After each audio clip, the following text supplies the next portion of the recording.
السلام عليكم ورحمة الله وبركاته. الشما هركفوني هردفتوتا في كبجمتوتا رزان أورو حرة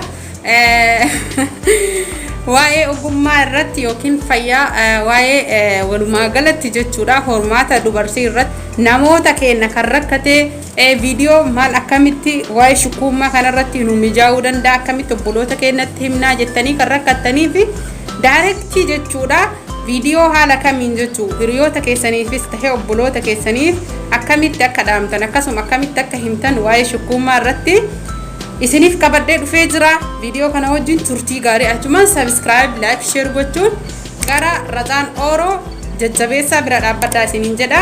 Anis waan hundaa hojjechuu qophii xumuree jira. Kana sitti agartan kun amma waa lama qopheeffadhee jira. Inni tokkoffaan zayitii zayituunaa namoonni hedduu gaafii na gaafattanii zayitii zayituunni kamiin sukkuumannaa TikTok jalatti koomentii gara 100 fi wayii 200 jala kalaa'in kana gaafattanii inni kana zayitii zayituunni qodaa kamiinuu haasaamsamee gurguramu zayitii zayituun orijinaala haa ta'u.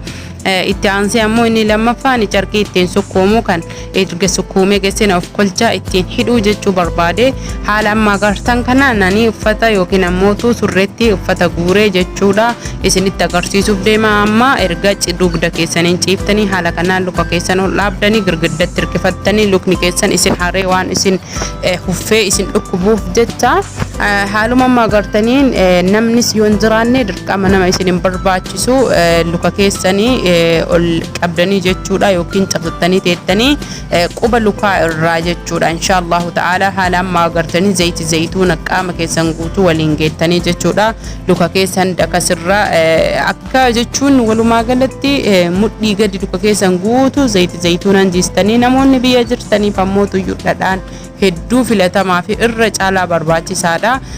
Akkama mucayyoo ciiste yookiin suuricha kana argitanitti nama carqiin waan hin teenne fi kan wayirra kaa'ee jedhee jilbiin cabu jechuudha. Jilba keessan erga akka mucayyooti ciibsitanii luka keessan ammootu ol dhaabdanii haala amma suuricha argitan kanaan jechuudha luka jala irraa gadi sukkuumaa jirra jechuudha. Amma carqiidha kuni lukan qabu garuu luka jala quba kenna jechuudha. Quba shanan lukaa irraa gadi suuta qubaan jechuudha malaan haala amma agartan kanaan qubaan gasukkuuftanii lukkeen lamaan iyyuu jechuudha luka bitas mirgasi haala kanaan koomee isaa jala luka erga kanatti ol dhaabee namni jechuudha asitti nama barbaachisaa miidhama guddicha keessattuu sigigaachuu hormaata yookiin gadaamessa isa gara alaatti gadi kalaa'ee jechuu barbaadeeti. Kana namoonni hedduun hin beekanii garuu shamarran keenya tokko hin beekanii carqiin amma dhaabbatu akka amma suuricha argaa jirtan kanatti ciibtanii jechuudha luka keessanii ciibsitanii haala suuricha amma argaa jirtan suuraa garaa kanaan bakka mudhii citaa kanatti jechuudha yookiin ammoo tuyyuu bakka surreen irratti nu ooltu irratti jechuudha harka keenna zayitii zayituunaan jiifnee bakka mudhicha sanillee zayitii oo'aan jechuudha akka seenu haala kanaan harka keenna akkaataa amma argaa jirtaniin ani viidiyoo waan ufii kiyya of waraabaa hojjetaa jiruu fi kaameraan haalan naa mijatee isinitti mul'anne dhiifama of kolchaa isiniin jedha. Haala kanaan handhuura keenna jala bakka surreen ittiin ooltu sanitti kani harka keenna laafaa keessa seensifnee zayitiin akka seenutti sukkuumnu jechuudha. Harka keenna handhuura keenna jala bakka caccabaa kana zayitii zayituuna dibnee obaasuu qabna al 3-4 jechuudha. Handhuura keenna ammoo tuyyuu afaan handhuuraa keenyatti zayitii kan goonuudha akka kallattii handhuuraa kanaan seenu jechuudha. Booda sanii ammoo ispoortii haalota amma argaa jirtan kanaan ispoortiin kunniin ispoortii gadaamessaas tahee akkasuma miidhama jabeessuuf baay'ee nu gargaaru. Booda sanii luka keenna haala amma agartan kanaan ispoorticha kana booda ol dhaabdanii jechuudha hanga takka yoo namni isin sukkuume namni sun luka keessan xiqqoo hanga takka sochaasuu qaba. Maaliif jennaaniin akka miidhamni mar'imaanis tahee keessattuu gadaamessan yookiin hormaanni dubartii gadi deebi'u inni kuni dubartii kamiin saaxilama jechuu keessaniin oolu keessattuu shamarran keenya biyya arabaa waan yeroo dheeraa dhaabatanii fi akkasuma ammoo tuyyuu bakkiin iddoon jireenya isaanii mana gugurdaa keessa hojjetanii fi sababa dhaabbanna yeroo dheeraa akkasuma deemsa yeroo dheeraa walumaa galatti boqonnaa dhabuu irraahi kan hormaan isaanii kun gadi deema jechuudha. Garuu namni kenna hin beeku.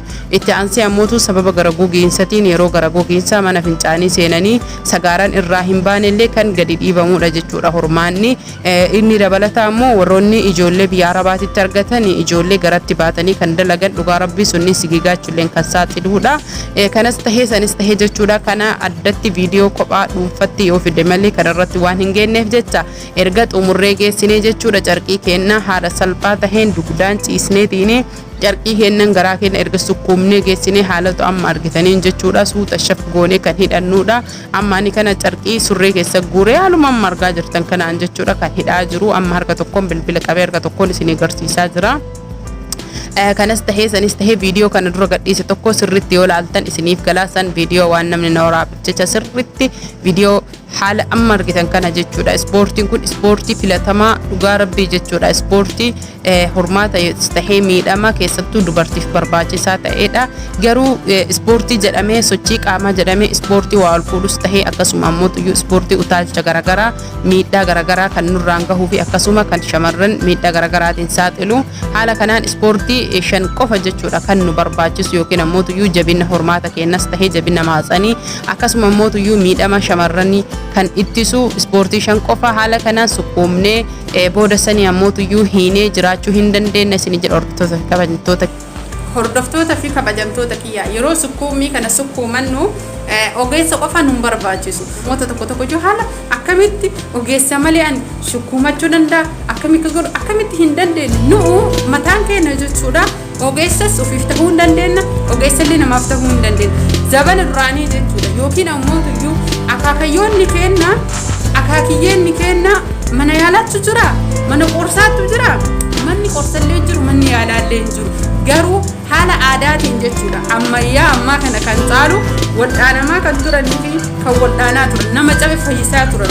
Maaf akkas jettanii kanaaf namoota naan galle jedhee farra warra naan galle jedheef daarektii qabadhee jechuudha. Kunooti carqitti carqitti surreetti yookiin taayitii surreetti uffata guuree haala isin argitan kanaanii akka isinii ifa ta'u jechuudha. Namoonni tokko amanu osoo hin tahini fayyaa barbaadan taananii dhugaa rabbii san jechuudha. Nu fayyaa barbaanne taananii fayyaaf jecha waan kamiyyuu godhuu dandeenya. Garuu uf amannee ogeetti tahuu akkasuma ati mataa kan keetii bakka si dhukkubu yoo ati beeyte ogeessatti si mattee ogeessi dawaa si arga. Osoo bakka si dhukkubu ati hin beekin ogeessi illee si waldhaanuu hin danda'u. Kanas tahee sanis tahee jechuudha. Waa'ee miidhama garaa mar'imaanis tahee hormaatas tahee kana hundaayyuu jechuudha. Nu mana keenya teennee of waldhaanuu dandeenya. Manni yaalaallee furmaatan qabu. Garuu furmaanni isaa suuta shukkuummaa akkasuma immoo qorsa garaagaraa waan aadaa keessaa fayya qabeessa yoo fayyadamte keessattuu jechuudha. Miidhama mar'imaanii dhiirris ni qaba dubartii qofa osoo hin tahin dhiirris karama kanaan fayyadama.